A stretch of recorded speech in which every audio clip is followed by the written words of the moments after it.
รถเข้าใจไหมป้ายอยู่ไหนเรียกไม่รู้เลยเห็นแต่ป้ายเนี่ยต้องเดินตามแอปนะไปเลยเหรอเอาไป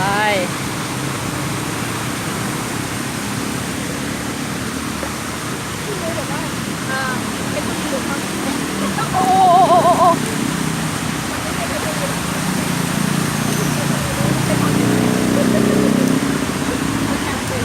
เออเออ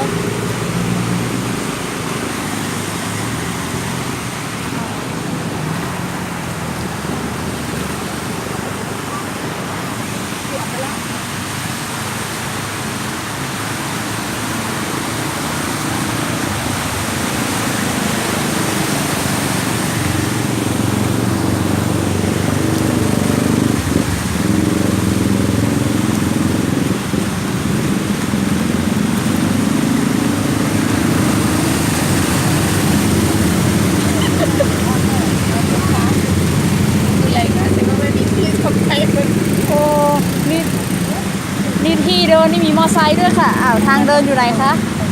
อันนี้นะ